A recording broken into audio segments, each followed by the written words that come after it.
Hello बच्चों, कैसे हो आप लोग। तीसरा लेक्चर है आज हमारा और थोड़ा सा डिले हो जाने की का कारण हेल्थ इशू था, इसलिए हम लेट हो गए हैं। और आज जो है हम चीज़ें जानने वाले हैं, होमोलोगस सीरीज क्या है, और जानने वाले हैं हम degree of unsaturation, hydrocarbon radicals के टाइप, है ना। और थोड़ा बहुत आईयूपीएससी स्टार्ट कर लेंगे और क्या, है ना। तो जल्दी से शुरू करते हैं। पिछला अपन ने जो पढ़ लिया था वो तुम्हें याद ही होगा। ऑर्गेनिक केमिस्ट्री से रिलेटेड अपन ने बहुत सारी बातें कर ली थी, फंक्शनल ग्रुप की बातें हमने कर ली थी, ठीक है।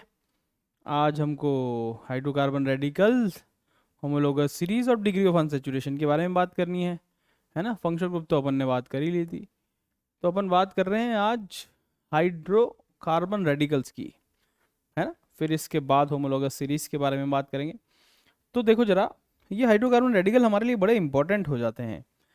जैसे कि तीन तरीके के हमारे पास हाइड्रोकार्बन रेडिकल्स हैं, और वो है अल्काइल रेडिकल, एल्किनाइल रेडिकल और अल्काइनाइल रेडिकल। छोटा बच्चा मानते हुए चीज़ें एकदम आसान आसान शब्दों में पढ़ेंगे, है ना। जैसे अल्काइल रेडिकल क्या है, तो अल्काइल रेडिकल मतलब एल्केन अगर मेरे पास है और एल्केन में से अगर मैं एक एच बाहर निकाल दूं, तो मेरे पास जो ग्रुप बचता है उसको मैं बोलता हूं अल्काइल रेडिकल। एग्जाम्पल ये रहा आपकी कंप्यूटर स्क्रीन पर। जैसे CH4 को हम बोलते हैं मीथेन, है ना। तो मीथेन से अगर मैं एक H बाहर निकाल दूं, तो हमारे पास यहाँ बचेगा क्या, CH3। और ये जो लाइन मैंने ड्रॉ कर रखी है, ये लाइन किस बात को बताती है, ये लाइन बताती है कि यहाँ फ्री है वैलेंसी, मतलब यहाँ पर कुछ भी जुड़ने के लिए तैयार है, यहाँ कुछ भी जोड़ा जा सकता है ना। तो इसको हम बोलते हैं फ्री वैलेंसी, ठीक है। और इसको अब हम इसको बोलेंगे, ये मीथेन है तो इस ग्रुप को हम बोलेंगे मिथाइल, ठीक है। अगर इथेन होगा तो सोचो क्या होगा, इथेन से एक क्या छटा दिया अपन ने, तो उसको हम बोलेंगे इथाइल ग्रुप, है ना। तो प्रोपेन है तो प्रोपाइल ग्रुप बोलेंगे। ऐसे एक एक एक करके और डिटेल में एग्जांपल्स लेंगे इसके। पहले हम बात कर लेते हैं एल्कीन। अब एल्कीनाइल, तो एल्कीनाइल में वर्ड है एल्कीन। तो हमारे पास अगर एल्कीन है और एल्कीन में से एक एच हटा दिया जाए, तो जो हमारे पास ग्रुप बचता है उसको हम बोलते हैं एल्किनाइल ग्रुप। इसका भी एक एग्जाम्पल ले लेते हैं। इसका एग्जाम्पल क्या है हमारे पास, जरा देखें। इसका इसका एग्जाम्पल क्या हो जाता है, इसका एग्जाम्पल हमारे पास हो जाता है जैसे CH2 डबल बॉन्ड CH2। इसको हम कहेंगे तो क्या कहेंगे, ये है हमारे पास इथीन। और इथीन से अगर मैं एक एच उड़ा दूं, तो हमारे पास यहाँ क्या बन जाएगा, जरा देखो। यहाँ बन जाएगा हमारे पास CH डबल बॉन्ड CH2। इसका नाम इथीन है तो इसका नाम क्या हो जाएगा, इथिनाइल। इस इथिनाइल को हम कॉमनली विनाइल के नाम से भी जानते हैं, ये कॉमन नेम है इसका। छोटी छोटी बातें हैं मगर बाद में बड़ी काम आएगी तुम्हें। अब वैसे अब तुमको समझ में आ गया होगा कि एल्काइन के बारे में क्या बात करनी है। तो हमारे पास एल्काइन है, वहां से एक एच हम उड़ा दें, तो बताओ क्या बन जाएगा, ये बन जाएगा हमारे पास एल्काइनाइल, है ना। ये बेस कैंप है, इसलिए हम बिल्कुल बेसिक बेसिक जीरो बटा सन्नाटा मान के चल रहे हैं।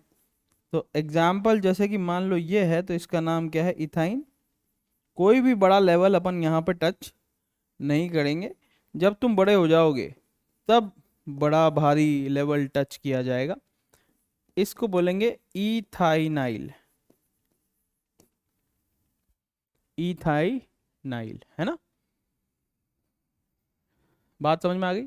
तो इस तरीके से हमारे पास एल्केन से एल्काइल ग्रुप, एल्कीन से एल्किनाइल ग्रुप, और हमारे पास एल्काइन से एल्काइनाइल ग्रुप बनता है। कुछ और इम्पॉर्टेंट ग्रुप्स भी हैं, जैसे मान लो प्रोपीन अगर मेरे पास है,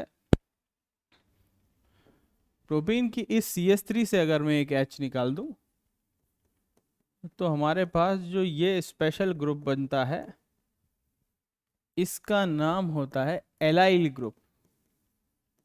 अब जैसे क्लोरीन लगा दें यहाँ पे तो एलाइल क्लोराइड हो जाएगा उसका कॉमन नेम। लिमिसरली आई मीन सिमिलरली अगर यहीं पर एल्काइन हो और इससे H निकाल लिया जाए तो हमारे पास CH2 ट्रिपल बॉन्ड CH हो जाता है। इसका कॉमन नाम है प्रोपार्जिल ग्रुप, है ना। तो ये हमारे लिए कुछ और इम्पोर्टेंट चीज़ें हैं। अब थोड़ा सा और डिटेल में बात करते हैं एल्काइल ग्रुप्स के बारे में। तो मैंने कहा था ईथेन अगर मैं लेता हूँ तो जैसे मान लो मैंने ले लिया CH3 और यहाँ से मैंने एक H निकाल दिया तो हमारे पास जो यहाँ बनने वाला है वो क्या बनने वाला है CH2CH3 और इसका नाम हम क्या बोलेंगे ईथेन से बना है तो इसको बोलेंगे इथाइल ग्रुप। ठीक है, आगे चलें और एग्जाम्पल लेते हैं क्योंकि इसके एग्जाम्पल्स आगे इंपॉर्टेंट होते जाते हैं। तो ये अब सीधे सीधे बॉन्ड लाइन नोटेशन पर, अब हम बड़े हो चुके हैं तो बॉन्ड लाइन नोटेशन पर बात करेंगे। नहीं, हम तो छोटे बच्चे हैं सर, एक बार और बताओ। चलो ठीक है, तो CH3 ये हमारे पास प्रोपेन है। अब पहली बार ऐसी सिचुएशन आई है कि हमारे पास दो टाइप ऑफ हाइड्रोजन्स हैं, ये देखो दोनों जो ग्रीन कलर मैंने बता रखे हैं वो सिमिलर काइंड ऑफ हाइड्रोजन है, चाहे इधर से निकालें चाहे इधर से निकालें, आइडेंटिकल हाइड्रोजन है। और ये डिफरेंट काइंड ऑफ है, ये 1 पोजीशन पर है, ये 1 पोजीशन पर है और ये 2 पोजीशन पर है।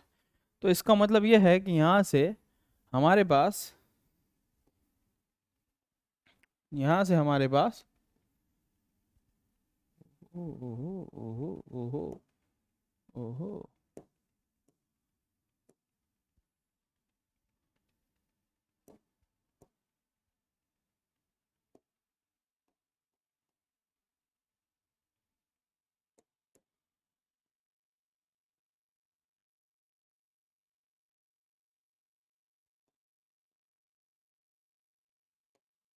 तो यहाँ से हमारे पास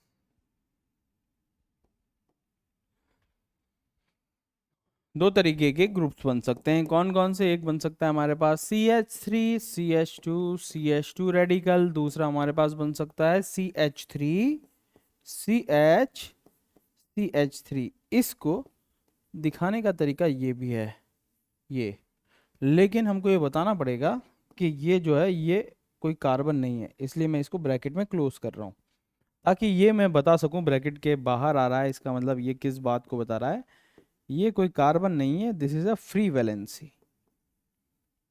तो अब इसका नाम क्या है? हम जानते हैं इसका नाम है प्रोपेन। तो इसका नाम क्या हो जाएगा बताओ? इसका नाम क्या हो जाएगा? इसका नाम हो जाएगा propyl. N propane, normal propane, straight chain propane, normal propane या स्ट्रेट चेन प्रोपेन को एन प्रोपेन बोलते हैं। तो ये प्रोपाइल या एन प्रोपाइल ग्रुप हो जाएगा हमारा। इसको क्या बोलेंगे अपन? इसको हम बोलते हैं, जब भी ऐसा वाई शेप बने या सेकंड लास्ट कार्बन पर हमारे पास CH3 हो, इसको बोलते हैं आइसो प्रोपाइल, आइसोस, है ना। जब भी ऐसा वाई बनता हुआ दिखेगा ना तो उसको हम क्या बोलेंगे, या सेकंड लास्ट कार्बन पर CH3 होगा तो उसको क्या बोलेंगे अपन? आइसो ग्रुप बोलेंगे। तो हमारे पास ये देखो, तो दो तरीके के हमारे पास रेडिकल बने प्रोपेन से। एक और एग्जांपल लेते हैं फिर इंटरेस्टिंग हो जाएगा, जैसे कि ये। तो अगर मैं इसकी बात करूं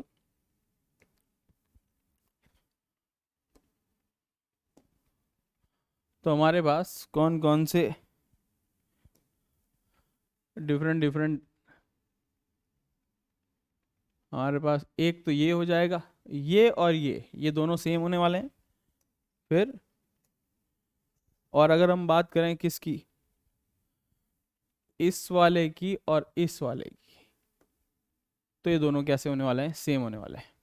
अब आपका सवाल ये उठता है कि सर प्रोपेन जब आप बात कर रहे हो तो प्रोपेन आप बात कर रहे हो तो फिर आप बात असल में कर रहे हो C4H10 की, और C4H10 की स्ट्रक्चर सिर्फ ये थोड़ी होती है, ये तो हमारे पास N ब्यूटेन है, normal butane, straight chain butane.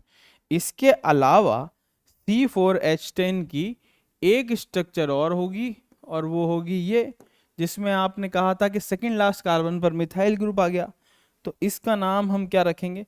इसका नाम हम रखेंगे आइसोप्रोपाइल। ब्यूटेन, इसको हम बोलेंगे आइसोब्यूटेन।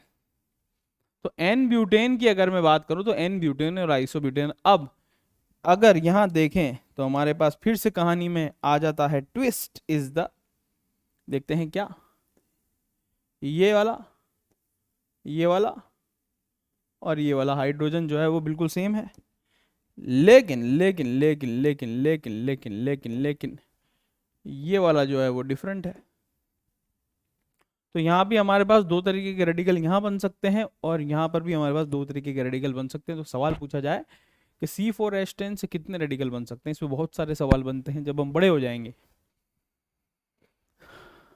देखो जरा, ठीक है। अब हम बात कर रहे हैं बनाने की, रेडिकल बनाने की। तो रेडिकल अपन पूरा खोल के बनाते हैं ताकि तुमको समझ में आए। CH3 CH2 CH2 CH2 और ये रेडिकल हमने यहाँ से रेड वाला वैलेंसी ओपन कर लिया, ठीक है। अब अपन वैलेंसी ओपन करने वाले हैं ग्रीन वाला वैलेंसी। तो एक और बनने वाला है, एक और बनने वाला है ग्रीन वाला। और वो ग्रीन वाला कौन सा है जरा देखो, ग्रीन वाला है हमारे पास CH3 CH valency open CH2 CH3, ये बनने वाला। तो हमारे पास दो बन गए इसमें। अब इसके भी बना लेते हैं, फिर आगे बात करेंगे अपन, ठीक है। अब इसके बारे में बात करें तो हमारे पास क्या क्या बन सकता है। एक तो बन सकता है ऑरेंज वाला और एक बन सकता है रेड वाला। तो पहले रेड वाली लाइन खींच चुकी है तो फिर वही बना लेते हैं। तो रेड वाला बनाते हैं। तो हमारे पास यहाँ पर क्या होने वाला है, एक ऐसा कार्बन है जिससे 3 CH3 ग्रुप जुड़े हुए हैं और इस पर एक H भी है। वो जो H है वहीं से वैलेंसी ओपन कर देते हैं। और ये कन्फ्यूजन ना हो कि ये कार्बन तो नहीं है, इसलिए मैंने ब्रैकेट में बंद कर लिया है। अब ये जो हमारे पास कार्बन है और ये जो है हमारे पास फ्री वैलेंसी बता रहा है। फ्री वैलेंसी, यहाँ से कुछ भी जुड़ सकता है। सपोज करो यहाँ क्लोरीन जुड़ा है ना, तो इसका नाम जो होगा उसके आगे क्लोराइड लगा लेंगे। तो हमारे पास देखो 3 तो बन गए। अब एक और बनाना है हमें ऑरेंज वाला। अब ऑरेंज वाला अगर मैं देखूँ तो हमारे पास क्या है, orange orange orange orange orange चाहिए, ठीक है भाई साहब, ये रहा ऑरेंज। ऑरेंज वाला हमारे पास कौन सा है जरा देखें। अब इसको बना लेते हैं CH3 CH3 CH2 valency open, ऐसे दिखा सकते हैं। इसको भी ऐसे दिखा देंगे तो ज़्यादा अच्छा लगेगा। CH3 वैलेंसी ओपन, इसको भी ऐसे दिखा सकते हैं, है ना। अब हमारे पास C4H10 के कितने बन गए, हमारे पास रेडिकल्स 4। अब सोचो अगर मान लो क्लोरीन जुड़ जाए, इसका नाम क्या है हमारे पास, N ब्यूटेन है, तो ये बनेगा N ब्यूटाइल, ठीक है। ये तो N ब्यूटाइल बन गया। अब इन बाकी सब के हमको नाम रखने हैं। अब नाम कैसे रखने हैं ये बड़ा लॉजिकल बात है, जरा देखें। एक बात तो आप हमेशा याद रखें कि 1 डिग्री, अगर 1 डिग्री कार्बन है उससे वैलेंसी ओपन हो रही है तो कोई नाम लिखने की जरूरत नहीं है कि प्राइमरी कार्बन है, ऐसा बताने की कोई जरूरत नहीं है। कहाँ से वैलेंसी ओपन हो रही है उसके बारे में हमें बताने की जरूरत है, वो है 2 डिग्री 3 डिग्री। जैसे कि ये 1 डिग्री कार्बन है, यहाँ से वैलेंसी ओपन हुई, हमने नहीं बताया, ठीक है। हमने कहा सीधे सीधे 1 डिग्री ब्यूटाइल लिखने से अच्छा है सीधे सीधे लिख दिया ब्यूटाइल, लिखने की कोई जरूरत नहीं। अब यहाँ अगर मैं देखूँ तो जहाँ से वैलेंसी ओपन हो रही है वो कैसा डिग्री कार्बन है, 2 डिग्री कार्बन है, ठीक है। तो इसको सेकेंडरी ब्यूटाइल बोलते हैं। चलो देखते हैं आगे। ये जो वैलेंसी ओपन हो रही है वो कौन सा है, 3 डिग्री, तो इसको क्या बोलते हैं, टर्शरी ब्यूटाइल बोलते हैं, ठीक है। तो इसको क्या बोले, ये हमारे पास है, इसका नाम क्या होगा जरा देखते हैं, ठीक है। तो जरा देखो अब यहाँ क्या है हमारे पास, ये 2 डिग्री से निकल रहा है तो इसको 2 डिग्री, या फिर हम इसको कह देंगे सेकेंडरी ब्यूटाइल, बिल्कुल सही बात है। ये 3 डिग्री से हो रहा है तो इसको बोलेंगे 3 डिग्री और टर्शियरी ब्यूटाइल, ठीक है। और ये कहाँ से उत्पन्न हुआ है, आइसोब्यूटेन से। तो आइसोब्यूटेन से तो इसका नाम हम दे देंगे आइसोब्यूटाइल। तो इस तरीके से अपन ने नाम से स्ट्रक्चर ड्रॉ हो जानी चाहिए। आइसोब्यूटाइल बोल रहा हूँ तो ये स्ट्रक्चर हमारे पास समझ में आ जाएगी। टर्शरी बोल रहा हूँ तो 3 डिग्री से H निकालना है। टर्शरी ब्यूटाइल मतलब एक ऐसा कार्बन जिससे 3 कार्बन जुड़े हुए हों और एक वैलेंसी ओपन हो, तो यही बन सकता है, इसके अलावा कुछ और नहीं। जब मैं सेकेंडरी ब्यूटाइल बोलता हूँ तो कुछ और बना ही नहीं सकते हो आप। आपको यही बनाना पड़ेगा ये, और यहाँ से वैलेंसी ओपन करनी पड़ेगी, यहाँ कुछ भी लगा सकते हो फिर तुम, है ना। तो अगर नाम से स्ट्रक्चर और स्ट्रक्चर से नाम बन जाए तो इसका मतलब वो स्ट्रक्चर सही है, समझ रहे हो। तो ये हमारे पास कौन से रेडिकल हो जाते हैं, हाइड्रोकार्बन रेडिकल, इस तरीके से अपन बना सकते हैं। This is called hydrocarbon radical. Clear है, समझ में आ गया, ठीक है। अब हम चाहें तो इसको और डिटेल में जा सकते हैं, है ना। और अब देखो कैसे सवाल आता है इस पे, वो देखें। जैसे आपसे पूछा जाएगा C4H10 के कितने क्लोराइड बनेंगे, मतलब एक एच हटा के अगर मैं Cl लगाऊं तो कितने बनेंगे। आइसोमेरिज्म हमने नहीं पढ़ा है, इसलिए एक्सक्लूडिंग स्टीरियो आइसोमेरिज्म बात करें तो सिंपल आंसर है, यहाँ क्लोरीन लग सकता है तो इसका नाम हो जाएगा एन ब्यूटाइल क्लोराइड। इसका नाम हो जाएगा, यहाँ क्लोरीन लग जाएगा तो इसका नाम हो जाएगा सेकेंडरी ब्यूटाइल क्लोराइड। यहाँ अगर मान लो क्लोरीन लग जाएगा तो इसको लेंगे टर्शी ब्यूटाइल क्लोराइड, इसका नाम हो जाएगा आइसोब्यूटाइल क्लोराइड। सिमिलरली ब्रोमीन के लिए पूछ सकता है, आयोडीन के लिए पूछ सकता है कि C4H10 के कितने अल्कोहल बनेंगे, एक्सक्लूडिंग स्टीरियो आइसोमेरिज्म। आइसोमेरिज्म हमने नहीं बात की। तो कुछ भी चीज़ अगर मुझे लगानी है C4H10 में से एक एच हटाकर तो वो कितने बन सकते हैं, उसके आंसर हमारे पास मिल गए कि वो 4 बन सकते हैं। सिमिलरली प्रोपेन में 2 बन सकते हैं, और ईथेन पे अगर एच हटा के कुछ लगाता हूँ तो 1 बन सकता है। आइसोमेरिज्म स्टीरियो कंसिडर नहीं कर रहे हैं, तो इसलिए ये इंपॉर्टेंट हो जाते हैं रेडिकल पढ़ना। क्या आप चाहते हैं कि मैं C5H10 के बारे में बात करूं, कर लो सर, क्या दिक्कत है। हम तो बता ही नहीं पाएंगे क्योंकि चल रही है रिकॉर्डिंग, रिकॉर्डिंग चल रही है, और रिकॉर्डिंग चल रही है तो हम ये तो बता ही नहीं पाएंगे कि C5H12 के कितने आइसोमर बनेंगे, है ना। तो बात चल रही है C5H12 की, तो अपन पेंटेन के बारे में भी बात कर लेते हैं कि पेंटेन के कितने आइसोमर्स बनेंगे। पेंटेन का मतलब हो गया हमारे पास 5 कार्बन आ गए, 5 कार्बन। सबसे पहले तो इनके आइसोमर्स के बारे में बात करेंगे, और इनके आइसोमर्स के बारे में बात करेंगे तो एन पेंटेन हो सकता है, आइसो पेंटेन हो सकता है, और नियो पेंटेन हो सकता है। तो एन पेंटेन, सिमिलरली लिमिसरली एक हमारे पास इसके आइसोमर बन सकते हैं, है ना। इसका और आइसोमर क्या हो सकता है, आइसोपेंटेन हो सकता है, और फिर नेक्स्ट हो सकता है हमारे पास एन पेंटेन। तो ये हमारे पास 3 तरीके के आइसोमर हो सकते हैं। अब कितने टाइप के एच हैं वो निकाल लो तो हमको समझ में आ जाएगा कि कितने, मान लो पूछा जाए कि C5H12 में कितने क्लोराइड बनेंगे एच हटाने के बाद एक Cl लगाएं तो उसका आंसर पाने के लिए हमें ये पता होना चाहिए कि कितने टाइप्स ऑफ डिफरेंट हाइड्रोजन्स हैं, है ना। नाम भी ना पता हो तब भी चलेगा, मगर कम से कम ये तो पता हो कि कितने बनेंगे। तो देख लेते हैं, चलो एरो लगाओ, अपनी बुद्धि और विवेक का परिचय दो। देखो ये और ये सेम है, ठीक है, और बोलो ये और ये सेम है, दोनों का IUPAC नाम सेम आएगा, और बोलो, और ये वाला डिफरेंट है। तो इसका मतलब कितने कलर हो गए, यहाँ कलर कोड हो गए हमारे पास 3, तो 3 तो यहाँ से बन गए, है ना। इस तरीके से पूछा जा सकता है, तो 3 क्लोराइड तो N से बन जाएंगे। अब इसके बारे में बात करें तो हमारे पास ये प्लस ये प्लस ये 3 तो ये डिफरेंट हो गए, ठीक है। और क्या हो सकता है, और हो सकता है हमारे पास ये एक, ये हो सकता है, और क्या हो सकता है हमारे पास, ये एक ये हो सकता है, इसके अलावा कुछ और नहीं हो सकता। तो हमारे पास यहाँ से आइसो पेंटेन से भी कितने बन जाएंगे हमारे पास, 3। अब अगर मैं इसके बारे में बात करूँ तो यहाँ से निकालो चाहे H, यहाँ से निकालो चाहे H, यहाँ से निकालो चाहे H, यहाँ से निकालो, कहीं से भी आप H निकालो, सबसे आइडेंटिकल H है। तो अगर मेरे से टोटल पूछा जाए ना कि H हटाने के बाद क्लोरीन लगाऊं तो कितने आइसोमर बनेंगे एक्सक्लूडिंग स्टीरियो, तो हमारे पास दिख गया हमें कितने कलर कोड है, वो देख लो, 3 इधर मिले, और 1 2 3, 1 2 3 कलर कोड इधर मिले, और 1 इधर मिला, तो 3 6 और 1 7 मिलेगा। आइसोमर हटा रहा हूँ, फिर बोल रहा हूँ बार बार, बना के देख लो, बना के देखते हैं क्या क्या बन सकता है, ठीक है, क्या क्या बनेंगे वो देख लेते हैं। तो 3 कलर कोड इसमें है हमारे पास, रेड, ठीक है, येलो रेड वाला, ओहो ओहो ओहो ओहो, एक तो ग्रीन वाला है, ठीक है। और पहले रेड वाला बनाते हैं यार, रेड वाला ज़्यादा सही, क्योंकि पहले कॉर्नर पर वही है ना। तो एक तो ये हो जाएगा रेड वाला, दूसरा हमारे पास हो जाएगा कौन सा वाला, ग्रीन वाला, ये लो दूसरा ग्रीन वाला, और तीसरा कौन सा हो जाएगा हमारे पास, तीसरा हो जाएगा हमारे पास, तीसरा हो जाएगा हमारे पास, तीसरा हो जाएगा, तीसरा हो जाएगा हमारे पास पिंक वाला। 3 बना लेते हैं इसके, ठीक है। तो हमारे पास सबसे पहले बात कर लेते हैं अपन रेड वाला। रेड वाले कौन कौन से हो गए? CH3 CH2 CH2 CH2।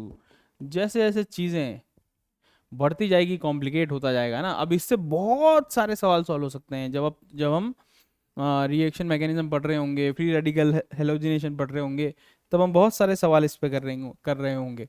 और क्या हो सकता है? CH3 CH2 CH2 CH, यहाँ से वैलेंसी ओपन, CH3 एक ये बन सकता है। और क्या बन सकता है? CH3 CH2 CH valency open, CH2 CH3 ये बन सकता है। तो हमारे पास 3 बन गए। अब कलर छोड़ो, कलर वलर हो गया। पिंक पिंक करना था इसको। पिंक करने का कोई तरीका है क्या? पिंक करने का कोई तरीका है क्या? कुछ तो था। एरो, हाँ ऐसा था कुछ। ऐसे करके ऐसे करते थे और आ हा हा आ गया समझ में। ठीक है, सीख रहे हैं, हम भी सीख रहे हैं। तो हमारे पास 3 ये बन गए। हमें बनाने बहुत सारे। इधर pink blue green, pink pink pink pink, ठीक है। ब्लू, ये रहा ब्लू। ग्रीन, ये रही ग्रीन, ठीक है। चलो ठीक है, अब हम बना रहे सबसे पहले पिंक। पिंक वाला कौन सा हो गया? CH3 CH CH3 CH2 CH3 CH2, ये एक बन गया हमारे पास। अब बना रहे ब्लू वाला।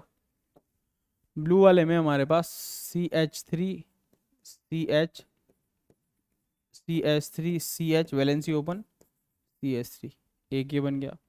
अब बना रहे हम ग्रीन वाला। ग्रीन वाले में वैलेंसी कहाँ से निकल रही? अच्छा यहाँ से 3 डिग्री से। तो CH3 CH3 वैलेंसी ओपन, और यहाँ आ जाएगा CH2 CH3।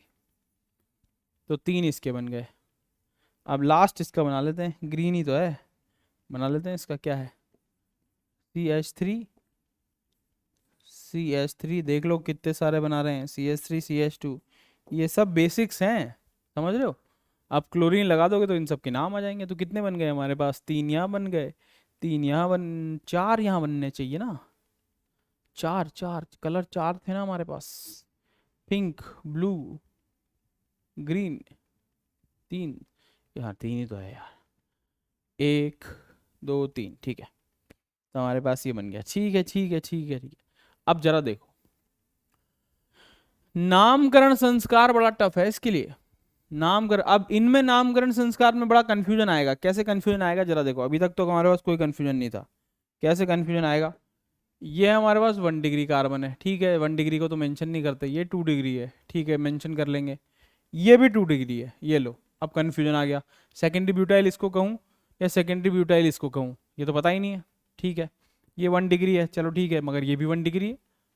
अरे ठीक है, अब कैसे करेंगे कन्फ्यूजन? ये 2 डिग्री, ये लो एक और 2 डिग्री आ गया। अब ये एक और 3 डिग्री आ गया। ये 3 डिग्री है, और कौन सा 3 डिग्री? बस 3 डिग्री तो एक ही है। तो 2 डिग्री में और 1 डिग्री में बड़ा कन्फ्यूजन है कि इनका नाम कैसे। सेकेंडरी ब्यूटाइल वाले कितने हैं? बहुत सारे सेकेंडरी ब्यूटाइल है, कैसे लिखेंगे नाम? तो अब नाम लिखने के लिए हमारे पास तीन तीन चीज़ें हैं। सबसे पहली चीज़ हमको ये देखना है, जहाँ से वैलेंसी ओपन हो रही है उससे जुड़े हुए सभी तीनों ग्रुप अलग अलग हैं क्या। अगर अलग अलग हैं तो आइसोमेरिज्म में तुम उसे जानोगे कि वो ऑप्टिकली एक्टिव होता है, इसलिए वर्ड लगेगा एक्टिव। अगर जहाँ से वैलेंसी ओपन हो रही है उससे जुड़े हुए सभी ग्रुप अलग अलग है, जैसे H CH3 और ये प्रोपाइल, तो नाम के आगे सबसे पहले लगेगा एक्टिव। फिर एक्टिव के बाद देखना है कि what is the source of the radical. जैसे मान लो ये है, इसका सोर्स ऑफ द रेडिकल क्या है? इसका सोर्स ऑफ द रेडिकल है N ब्यूटेन। इसका नाम है आइसोब्यूटेन, ये सोर्स है आइसोब्यूटेन। और ये है नियोब्यूटेन। तो फिर अगला नाम जो है वो आता है आपके सोर्स का, ठीक है।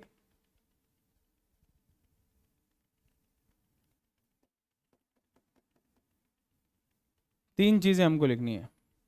सॉरी, थर्ड पे हम पर लिखेंगे सोर्स, और इस पे हम लिखेंगे डिग्री ऑफ कार्बन, कि कहाँ से वैलेंसी ओपन हो रही है उसकी डिग्री। डिग्री क्या हो सकती है? 1 डिग्री, 2 डिग्री, 3 डिग्री, इसको हम डिग्री बोलते हैं। ठीक है, अब जरा देखो, चेक कर लेते हैं। पहला, क्या ये जुड़े हुए सभी ग्रुप अलग अलग हैं? नहीं, इस पे तो 2 H है तो एक्टिव नहीं लगेगा। डिग्री 1 डिग्री, ठीक है, 1 डिग्री लिखने की कोई ज़रूरत नहीं है, 1 डिग्री को हम नहीं लिखते, 1 डिग्री को लिखने की कोई ज़रूरत होती ही नहीं। तो एक्टिव नहीं लिखेंगे, 1 डिग्री नहीं लिखेंगे, तो सोर्स का नाम लिखो सीधे। सोर्स का नाम ये हो गया एन ब्यूट, सॉरी, आह आह आह, क्या बात है, क्या बात है, यही गलत लिख दिए हो, वाह, शाबाश, नींद में है मास्टर। 4 कार्बन वाले को ब्यूटेन लिख रहा है, बताओ। आइसोपेंटेन है भाई साहब, नियोपेंटेन।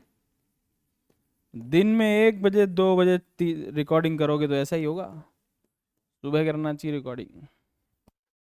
ठीक है, ठीक है, तो अब हमारे पास इसका नाम आ चुका है। गलती इंसान से ही होती है, हम भी इंसान ही है भाई साहब, सुधार लेते हैं हम हमारी गलती। इसका नाम हो जाएगा एन पेंटाइल।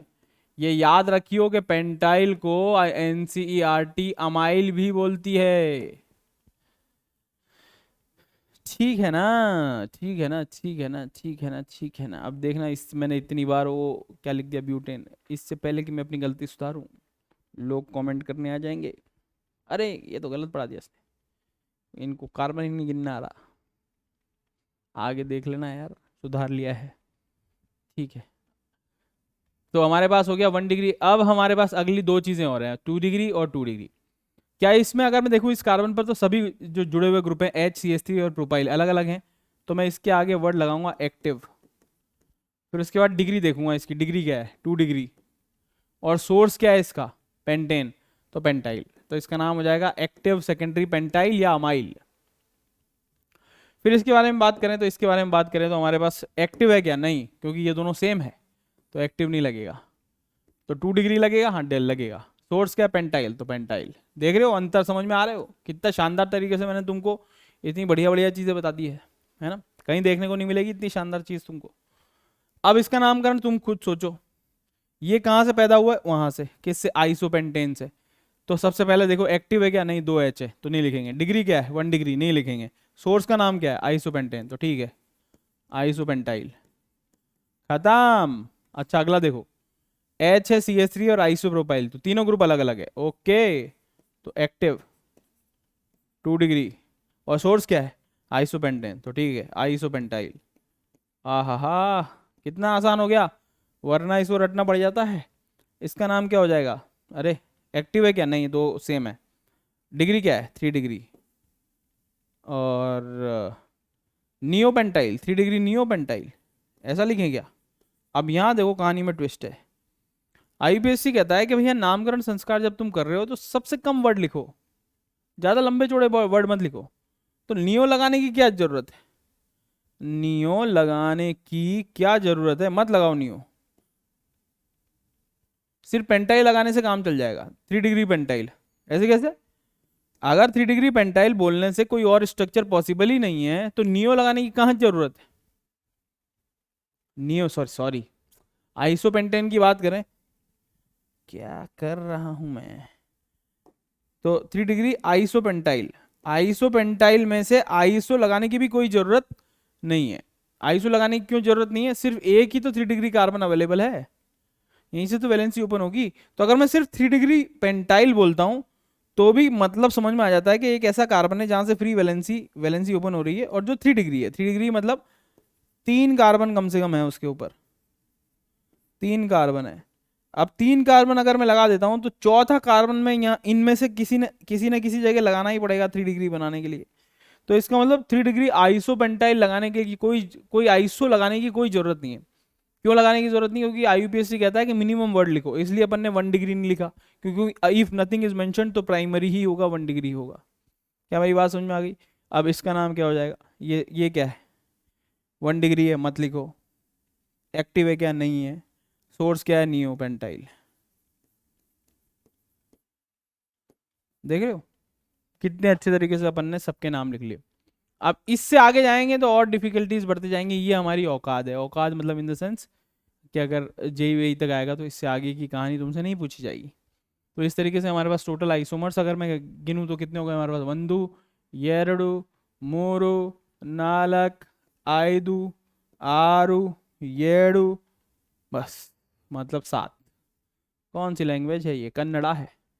कहाँ से आई आपको? बस इतना ही आता है मुझे, 1 2 3 4 5 6 7। और इसमें भी मैंने क्या किया है, इसमें भी मैंने अभी स्टीरियो आइसोमर्स काउंट नहीं किए। तो इस तरीके से हम हाइड्रोकार्बन रेडिकल के बारे में बातें करते हैं और ये आइसोमर्स होते हैं।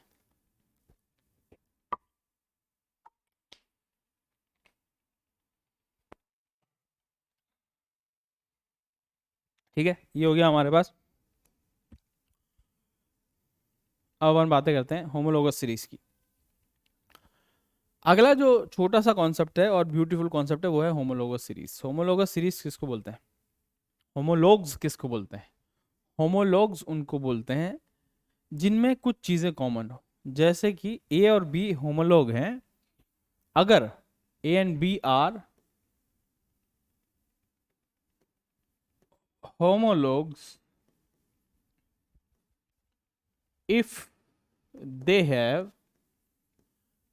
have same gf। gf का मतलब तुम जो सोच रहे हो वो बिल्कुल नहीं है। gf का मतलब है जनरल फॉर्मूला। जिसका gf सेम हो और gf का उल्टा fg भी सेम हो। fg का मतलब होता है फंक्शनल ग्रुप।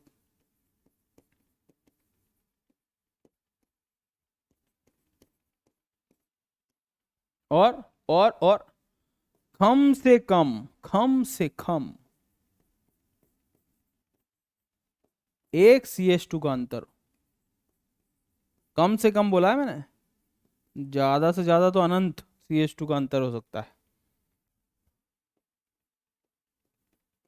उनको बोलेंगे होमोलॉग्स। समझे? तो क्या क्या चीजें चाहिए? जनरल फॉर्मूला चाहिए, एफ जी सेम चाहिए, जी एफ सेम चाहिए, एफ जी सेम चाहिए, और कम से कम एक CH2 का अंतर होना चाहिए। तब हम उसे कहेंगे होमोलोग। जैसे हम बात कर लिए इथेन का, प्रोपेन का, ब्यूटेन का, पेंटेन का, इन सब का जनरल फॉर्मूला अगर मैं देखूं तो होता है CnH2n+2। ये तो तुम जानते ही हो, एल्केन का फॉर्मूला है ये, है ना? ये एल्केन का फॉर्मूला है और सब इसी में फिट बैठते हैं। एन की वैल्यू अगर मैं 1 रख दूंगा तो हमारे पास मीथेन मिल जाएगा। एन की वैल्यू 2 रख दूंगा तो इथेन मिल जाएगा। एन की वैल्यू 3 लिख दूंगा तो प्रोपेन मिल जाएगा। एन की वैल्यू 4 रख दूंगा तो ब्यूटेन मिल जाएगा। और फंक्शन ग्रुप सब में है ही नहीं, मतलब सिंगल बॉन्ड ही है और H ही है और एक CH2 का अंतर है ना? अब इसमें ना एक कन्फ्यूजन पता नहीं क्यों बच्चों को हो जाता है। अगर मैं तुमसे पूछूं कि बताओ ये और ये होमोलॉग है कि नहीं, तो पता नहीं क्यों आधी जनता बोलती है नहीं नहीं है। अरे है भाई। होमोलॉग होने के लिए CH2 का डिफरेंस नहीं चाहिए, एक मल्टीपल CH2 का अंतर भी चलेगा। कॉन्जिक्यूटिव होमोलॉग होने के लिए एक CH2 का अंतर चाहिए। जैसे ये दोनों कॉन्जिक्यूटिव होमोलॉग हैं, ये दोनों कॉन्जिक्यूटिव होमोलॉग हैं, ये और ये होमोलॉग हैं मगर कॉन्जिक्यूटिव नहीं है। तो कॉन्जिक्यूटिव होमोलॉग को होमोलॉग मानने की गलती ना करें। एक कार्बन वाला एल्कोहल हो या 1000 कार्बन वाला एल्कोहल हो, वो दोनों ही होमोलॉग हैं। क्या मेरी बात समझ में आ गया? ठीक है। अब होमोलॉग की खासियत क्या होती है, इनकी इंपॉर्टेंट बात क्या होती है? होमोलॉग्स जो होते हैं they have same same functional group, so same chemical properties same होती हैं, but their physical properties like boiling point, melting point changes gradually with molecular mass।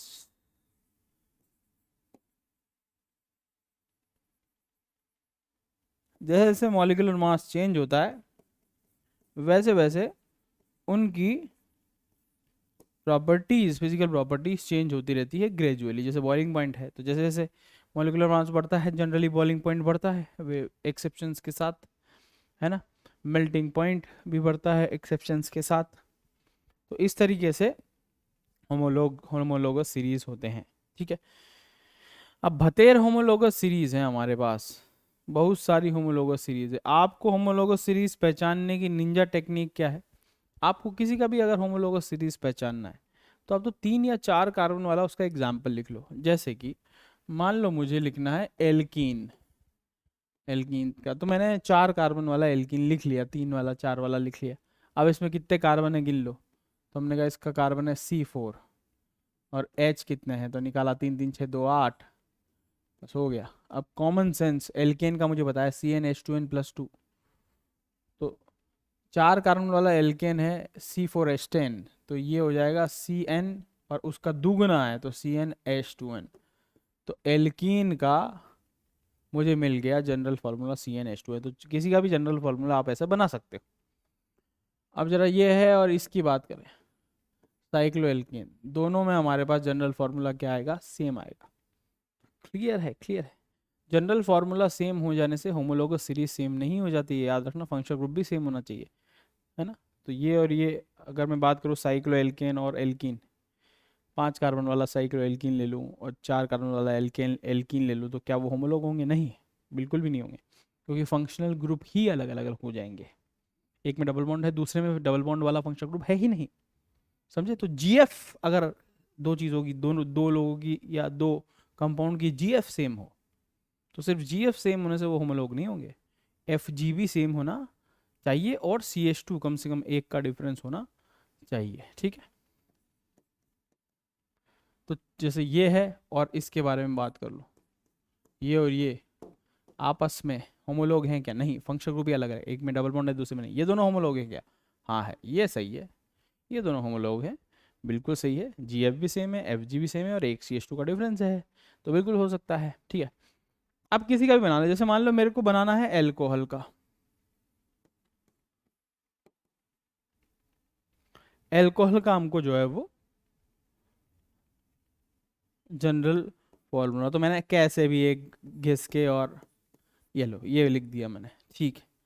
अब इसका फॉर्मूला लिखो। 4 कार्बन थे, ठीक है, 4 कार्बन थे।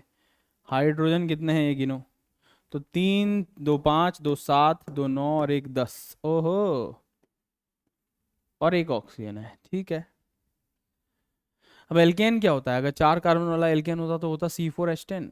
C4H10 का फॉर्मूला तो मुझको पता है, तो मैं इसका फॉर्मूला लिख दूंगा CnH2n+2 और एक ऑक्सीजन एक्स्ट्रा है, हो गया। बात बिल्कुल सही है, ठीक है। अब मान लो मैंने कहा चलो ईथर का लिखो, तो हमने ईथर पकड़ लिया, ये लो ईथर। अब ईथर का भी हमारे पास यहाँ देखो, तो यहाँ हमारे पास आया C4H10O, इसका भी जनरल फार्मूला CnH2n+2O। एल्कोहल का भी यही है और ईथर का भी है। तो एल्कोहल और ईथर एक दूसरे के होमोलोग हैं क्या? नहीं नहीं नहीं नहीं, होमोलोग GF सेम है मगर FG सेम नहीं है। एक एल्कोहल है, दूसरा ईथर है, फंक्शनल ग्रुप भी अलग है। पिछली क्लास में हम टाइप्स ऑफ फंक्शनल ग्रुप भी पढ़ के आए थे, हाँ कि ना। तो हमारे पास दोनों अलग अलग फंक्शनल ग्रुप हैं, एक एल्कोहल है, दूसरा क्या है हमारे पास? ईथर। तो सिर्फ GF सेम होना, GF सेम हो सकता है मगर FG अलग अलग हो सकते हैं। क्या मेरी बात तुमको समझ में आ चुकी है? ठीक है, ठीक है, ठीक है।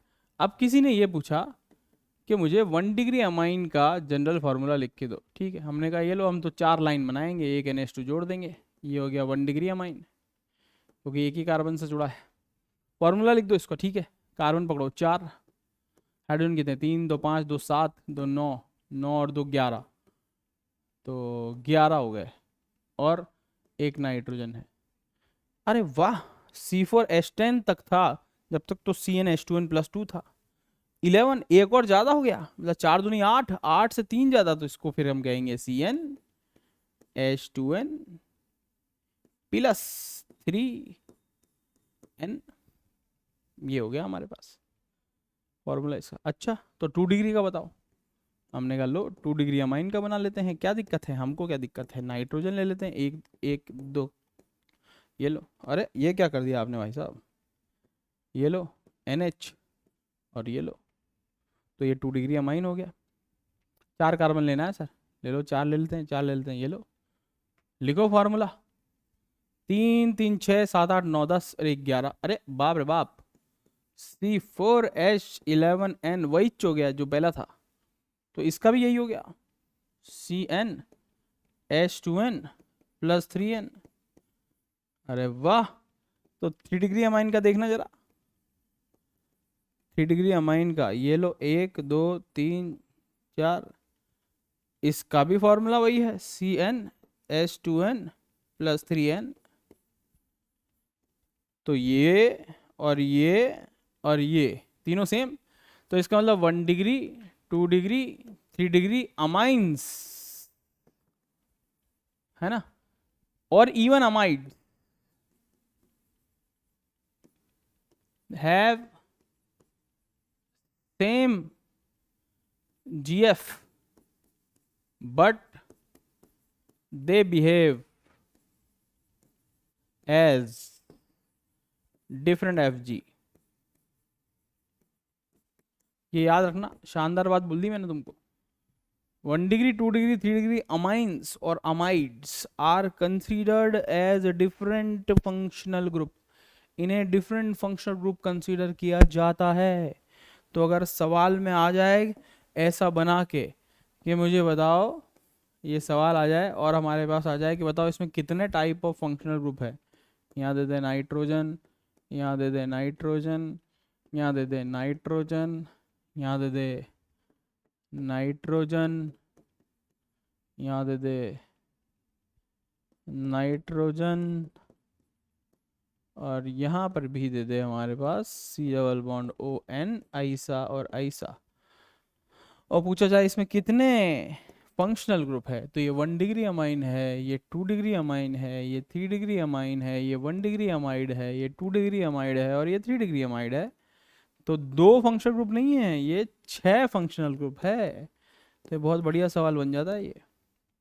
क्या मेरी बात तुमको समझ में आ गई? तो इस तरीके से हमने हाइड्रोकार्बन रेडिकल के साथ साथ होमोलोगस सीरीज भी पढ़ लिया है। अब आप जिसका चाहें उसका जनरल फार्मूला बना सकते हैं, 4 कार्बन वाला उसका कोई भी मेंबर बनाओ और लिख दो, समझे? ठीक है, तो अब आप प्रैक्टिस कीजिएगा इसका। अब हम बात कर रहे हैं इस ऑर्गेनिक केमिस्ट्री के सबसे इम्पॉर्टेंट टॉपिक्स में से एक, वो है डिग्री ऑफ अनसैचुरेशन की। इसे आप ध्यान से सुने, इसको निकालने की 2-3 विधियां हैं, है ना। मैं सिर्फ वो बताऊंगा जो जो बुक में है। एक विधि जो कि मेरी पर्सनल है ना, वो विधि तब आपको जानने को मिलेगी जब आप बड़े हो जाएंगे। तो आप आज जो हम डिग्री ऑफ अनसैचुरेशन की बातें करेंगे उसमें वो भयानक ट्रिक्स का यूज़ मैं नहीं करने वाला हूँ जिससे छोटे बच्चों को परेशानी हो, इसलिए इसका लेवल एकदम 0 बटा सन्नाटा रखते हुए इसका लेवल बहुत अच्छा चला जाता है ना। तो लेवल कम रखते हुए ही डिग्री ऑफ अनसैचुरेशन के बारे में बात करेंगे। तो डिग्री ऑफ अनसैचुरेशन एक ऐसा टॉपिक हो जाता है, आप तो सबसे पहले तो इसको ध्यान से सुने कि डिग्री ऑफ अनसैचुरेशन एक ऐसा टॉपिक हो जाता है जो कि इतना इम्पॉर्टेंट है कि अगर मान लो मैं एग्जामिनर हूं और मैं चाहता हूं कि ऑर्गेनिक केमिस्ट्री में क्वेश्चंस को टफ कर दूं, तो मैं हर सवाल में डिग्री ऑफ अनसैचुरेशन का तड़का लगा सकता हूं। मतलब किसी भी सवाल में, लिटरली किसी भी सवाल में मैं, अगर आप अगर मुझसे रिएक्शन मैकेनिज्म मास्टर से भी आप ज़्यादा जानते हैं, रिएक्शन मैकेनिज्म अगर मास्टर से भी ज़्यादा जानते हैं, और अगर मुझे आपको फंसाना है तो मैं 2 तरीके से आपको फंसा सकता हूँ। एक तो मैं उसमें आइसोमेरिज्म का तड़का लगा सकता हूँ, और एक में तड़का लगा सकता हूँ डिग्री ऑफ अनसैचुरेशन का। इसलिए हर एक सवाल जो भी तुम करने वाले हो ऑर्गेनिक केमिस्ट्री में, उन सब में ये लग सकता है, उन सब में इसका सोने पे सुहागा वाला कॉन्सेप्ट लग सकता है। किसी भी क्वेश्चन को थोड़ा सा टफ बनाने के लिए हम इसे यूज कर सकते हैं। इसलिए ये जो टॉपिक है वो सिर्फ यहीं तक सीमित नहीं रहता, ये टॉपिक पूरी ऑर्गेनिक केमिस्ट्री में साथ चलता है। इसके नाम क्या क्या है? डिग्री ऑफ अनसैचुरेशन, जिसको DU बोलते हैं, दिल्ली यूनिवर्सिटी नहीं, डिग्री ऑफ अनसैचुरेशन। मतलब कोई भी कंपाउंड कितना ज़्यादा अनसैचुरेटेड है ये जानने की विधि डिग्री ऑफ अनसैचुरेशन है। इंडेक्स ऑफ हाइड्रोजन डेफिशिएंसी, अब अनसैचुरेशन होता है तो हाइड्रोजन ही कम होता है, तो इसलिए उसको बोलते हैं इंडेक्स ऑफ हाइड्रोजन डेफिशिएंसी। और डबल बॉन्ड इक्विवेलेंट इसलिए बोलते हैं कि कितने डबल बॉन्ड के बराबर डेफिशिएंसी है, तो इसलिए बोलते हैं डबल बॉन्ड इक्विवेलेंट। तो इनमें से तीनों में से कोई भी नाम दिया जा सकता है ना। अब अगर मैं समझूं कि क्या कहना चाह रहे हैं और इसकी डेफिनेशन क्या है, तो कोई भी अनसैचुरेटेड साइक्लिक कंपाउंड अगर मान लो है, जैसे कि ये अनसैचुरेटेड साइक्लिक कंपाउंड अगर मेरे पास है, उसमें कितने H2 molecule, not atom, molecules, molecule मतलब 2 हाइड्रोजन एटम, कितने हाइड्रोजन मॉलिक्यूल में जोड़ दूं उसमें कि वो साइक्लिक से एसाइक्लिक हो जाए और अनसैचुरेटेड मतलब उसमें से डबल बॉन्ड ट्रिपल बॉन्ड सब उड़ जाए, ओनली सिंगली बॉन्डेड हो जाए। सैचुरेटेड मतलब सिंगली बॉन्डेड रह जाए और रिंग टूट जाए, सिंगली बॉन्डेड रिंग टूटा हुआ। मॉलिक्यूल बनाने में जितने H2 खर्च होंगे उसे हम कहते हैं डिग्री ऑफ अनसैचुरेशन। जैसे सबसे पहले हम सोचते हैं कि इसके बारे में अगर बात करें तो ये जो डबल बॉन्ड है, एक तो मुझे ये उड़ाना है और एसाइक्लिक करना है, मतलब इनमें से कोई भी एक बॉन्ड और तोड़ना है। तो सबसे पहले मैं इसको उड़ाता हूँ। इसको उड़ाने के लिए मुझे क्या करना पड़ेगा, इस बॉन्ड को तोड़ूंगा तो 2H देने पड़ेंगे मुझे।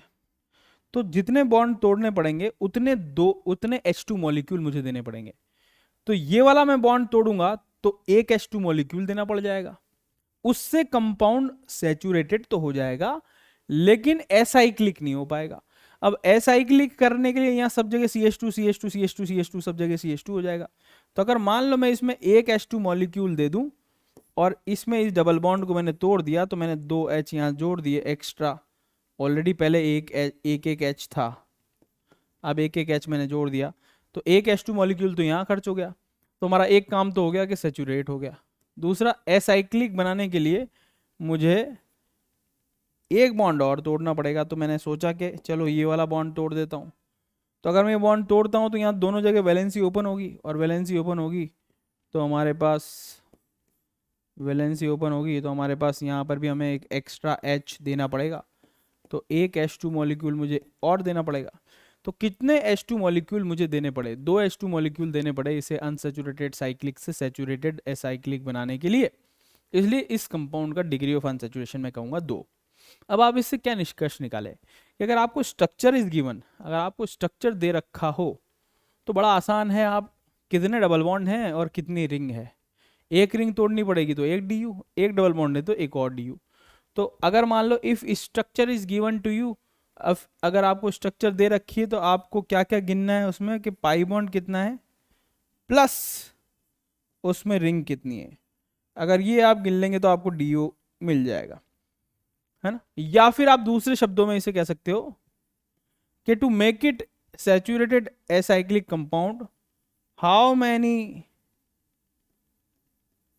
Bonds need to be broken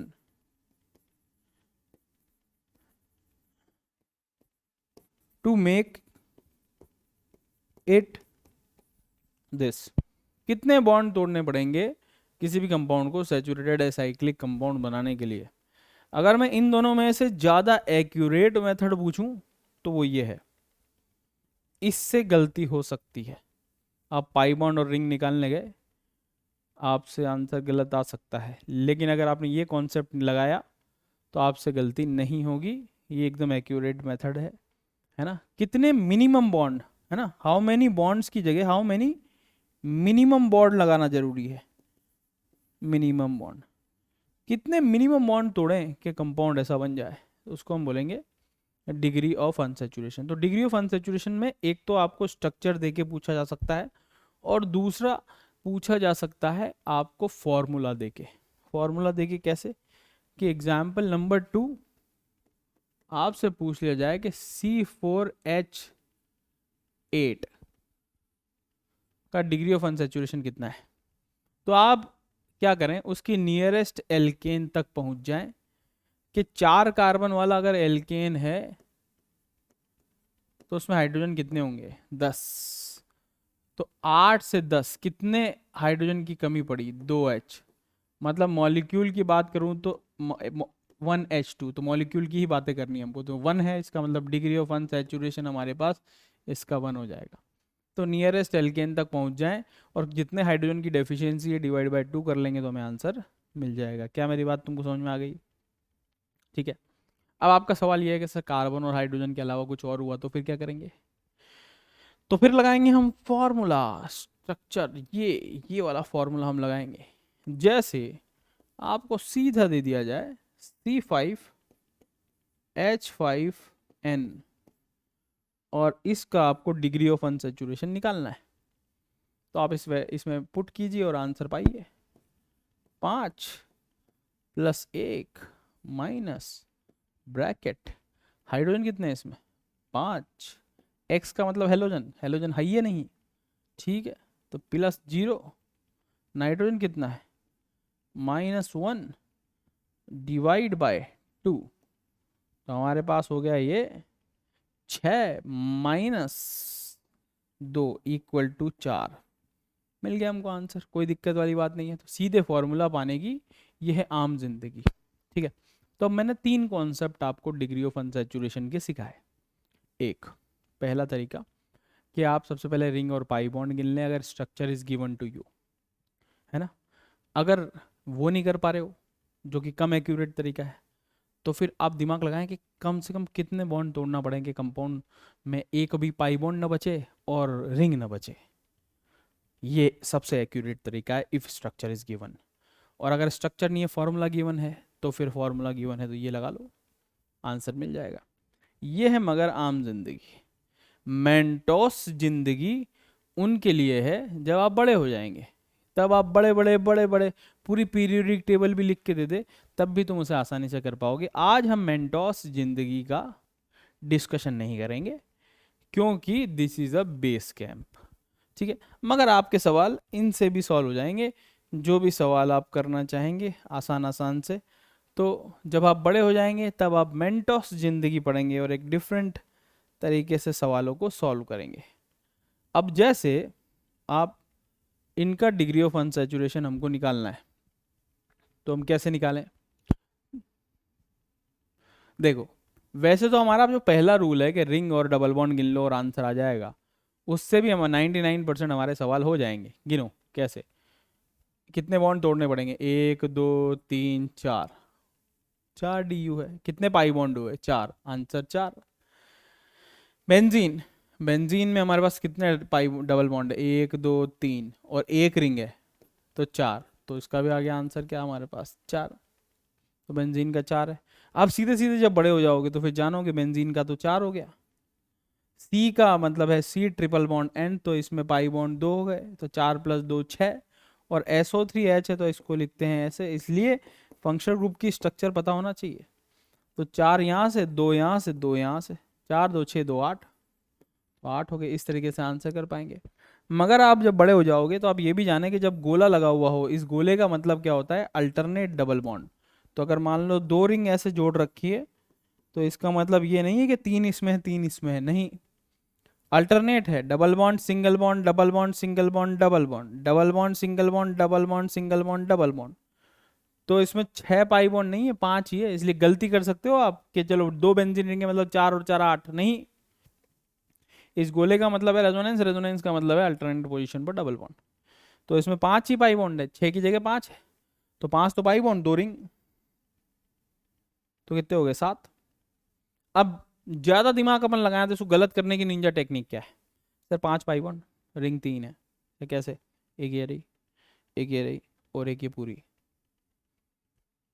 confusion पैदा हुआ, कन्फ्यूजन पैदा हुआ, तो आप लगा लें वो वाला जिसमें कन्फ्यूजन ना हो। कितने मिनिमम बॉन्ड तोड़ूं कि रिंग जो है वो उससे सारे पाई बॉन्ड गायब हो जाएं और सारी रिंग गायब हो जाएं? ठीक है, चेक कर लेते हैं। 1 2 2 3 4 5, 5 तो पाई बॉन्ड तोड़े, अब कोई डबल बॉन्ड बचा नहीं, ठीक है। अगर डबल बॉन्ड बचा नहीं तो ये स्ट्रक्चर कैसी दिख रही है फिर, अब ऐसी। अब कितने मिनिमम बॉन्ड तोड़ूं कि ये एसाइक्लिक हो जाए, ठीक है, तो ये तोड़ दो एक, तो एक बड़ी सी स्ट्रक्चर रिंग बचेगी, फिर उनमें से कोई सा भी एक तोड़ देना, तो 2 तोड़ने से हो गया, निमट गया हमारा। तो 5 और 2 7, तो मिनिमम कितने बॉन्ड तोड़ने पड़ रहे हैं वो भी काउंट कर लेंगे, तो वो एक्यूरेट चीज़ है।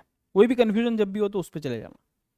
जैसे ये है, तो यहाँ हमारे पास 3 पाई बॉन्ड होंगे, तो 4 तो ये हो गया। पीएच का मतलब भी बेंजीन ही होता है, तो 4 और 4 8 हो गया। इसमें एक पाई बॉन्ड है तो एक पाई बॉन्ड इसमें, एक पाई बॉन्ड इसमें, 10 हो गया, है ना। इस तरीके से हम इसे आंसर कर सकते हैं। अब ये 3 है, तो अब इस 3 का मतलब तुम समझे, 1 2 3 अल्टरनेट पोजीशन पर double bond, double bond single bond, double bond single bond, double bond single bond, double bond single bond, double bond, तो ऐसा है।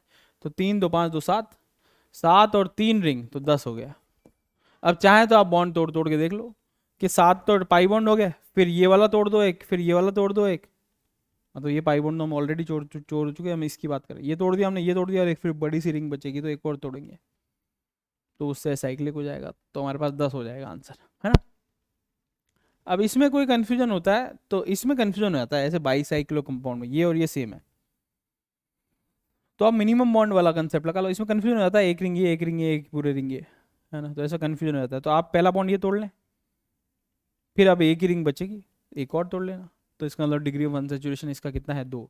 तो रिंग दे रखी हो और आपको निकालना हो, रिंग्स दे रखी हो या स्ट्रक्चर दे रखा हो और आपको निकालना हो कि भाई कितने डिग्री ऑफ अनसैचुरेशन है, तो बॉन्ड तोड़ के निकाल लोगे तो कभी भी गलती नहीं होगी।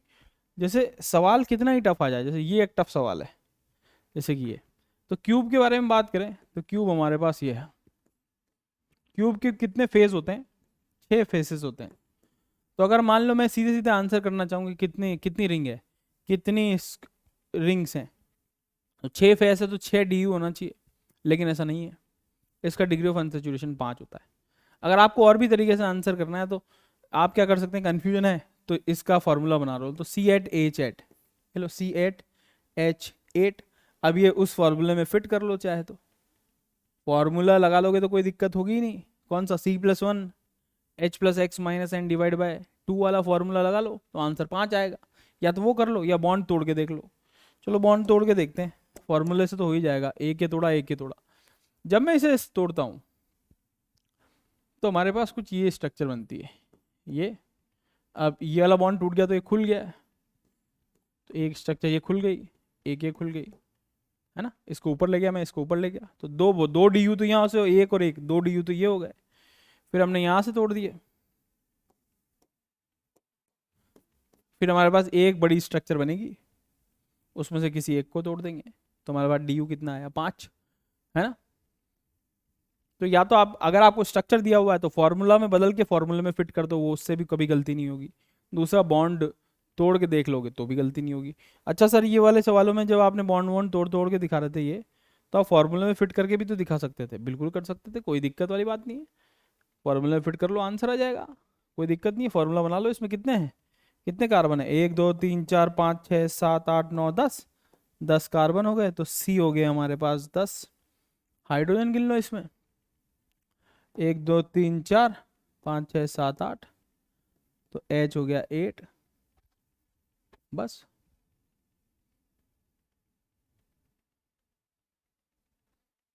लगा लो फॉर्मूला, आंसर वही आने वाला है, 7 आएगा आंसर, है ना। तो वो भी कर सकते थे, तो फॉर्मूला बना के देखोगे तो भी हो जाएगा। अब जैसे ये लेडरबर्ग बेंजीन है, इसका फॉर्मूला बनाओ, C6H6, हटाओ, बेंजीन का फॉर्मूला ही तो है, DU 4 आएगा, पक्का आएगा 4, कोई दिक्कत वाली बात नहीं। तोड़ के देखना है तो भी आ जाएगा आंसर, इसको तोड़ लो, इसको तोड़ते ही ये स्ट्रक्चर ऐसी हो जाएगी, फिर इसको तोड़ लियो, फिर इसको तोड़ लियो, फिर एक बड़ी रिंग बनेगी, उसको तोड़ लियो, 4 आएगा। लेडरबर्ग बेंजीन, प्रिज्मेन बोलते हैं इसको। अब जैसे ये है, इसका डिग्री ऑफ अनसैचुरेशन दे रखा, पूछा है, तोड़ तोड़ के देख लो या फॉर्मूला बना लो, बहुत आसान है। कितने कार्बन है, 4 तो नीचे ये रहे, 1 2 3 4 5 6, अच्छा C6 है। हाइड्रोजन कितने, हाइड्रोजन है या नहीं, देख लो, हर कार्बन की 4 वैलेंसी सेटिस्फाइड है, C6 फॉर्मूला है, C6 खत्म, फॉर्मूला लगा लो, C+1 H+X - N divide by 2, degree of unsaturation तुमको मिल जाएगा। मैं तो वैसे करता हूँ, बताओ कितना हो जाएगा, C कितना हो गया, C+1 -H0 डिवाइड बाई 2, 0 0 बटा सन्नाटा, 7 आ गया आंसर।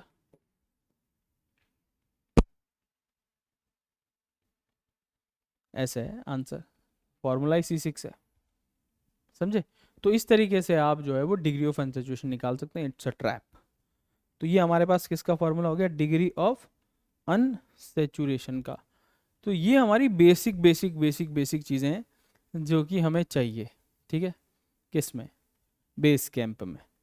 अब इसके बाद जो है, बेस कैंप ख़त्म हो जाने के बाद, ठीक है, बेस कैंप हमारा हो गया। अब बेस कैंप के बाद बहुत सारे और सवाल आ सकते हैं, ना। इसके बाद जो आपको पढ़ना चाहिए वो मैं बता देता हूँ। इस कहानी के बाद आपको पढ़ना चाहिए यहाँ ख़त्म होने के बाद अब आप कहाँ जाएंगे, इसके बाद IUPAC नॉमेनक्लेचर पर जाएंगे। अब आप IUPAC नॉमेनक्लेचर जब आपका हो जाए तो फिर आप GOC पढ़ सकते हैं। GOC नहीं पढ़ना चाहें पहले, कोई बात नहीं, आप आइसोमेरिज्म भी पढ़ सकते हैं। इनको कभी भी आगे पीछे पढ़ सकते हैं, मैं आपको फ्लो बता देता हूँ, ठीक है। जब आपका GOC और आइसोमेरिज्म हो जाएगा, अगर आपने ये नहीं पढ़ा, ये नहीं पढ़ा, ये नहीं पढ़ा, ये नहीं पढ़ा, अगर आपने ये दोनों नहीं पढ़ा तो OC ऑर्गेनिक केमिस्ट्री छोड़ देना, कुछ नहीं होने वाला फिर। अगर ये दोनों नहीं पढ़े हैं तो जैसी आराम कर देना ऑर्गेनिक केमिस्ट्री को, क्योंकि अगर ये नहीं पढ़े हैं और प्लस डिग्री ऑफ अनसैचुरेशन नहीं पढ़ा है, ये तीनों चीज़ों के बिना ऑर्गेनिक केमिस्ट्री का गुजारा नहीं हो पाएगा। और अगर ये तीनों अगर आपने पढ़ लिया, डिग्री ऑफ अनसैचुरेशन, GOC और आइसोमेरिज्म, तो ऑर्गेनिक केमिस्ट्री बिल्कुल वैसा है जैसे साइकिल चलाते वक्त आप बैलेंस सोचते नहीं हो, अपने आप होता है ना, वैसे ही अपने आप होगा। तो ये अगर नहीं पढ़ा है तो कृपया छोड़ दें। फिर उसके बाद जैसा आपका मास्टर बोले, इसके बाद मास्टर के स्वाद अनुसार, मास्टर के स्वाद अनुसार ऑर्गेनिक केमिस्ट्री पढ़ें। जिस मास्टर से आपका स्वाद बैठ जाए उसके साथ आप ऑर्गेनिक केमिस्ट्री पढ़ें, क्योंकि ऑर्गेनिक केमिस्ट्री एक ऐसी चीज़ है जो हर टीचर के लिए अलग अलग स्वाद करती है। कोई पहले क्या पढ़ाता है, कोई पहले क्या पढ़ाता है, तो जो भी टीचर आपको सूट हो जाए उसके साथ आप आगे बढ़ें। ये मैंने बेसिक फंक्शनिंग और बेसिक लाइनअप आपको बता दिया है बेस कैंप के लिए। This is it. मिलते हैं जब आप बड़े हो जाओगे तो और बढ़िया बढ़िया चीज़ें हम ऑर्गेनिक केमिस्ट्री में पढ़ेंगे। This is it, bye bye, take care, see you.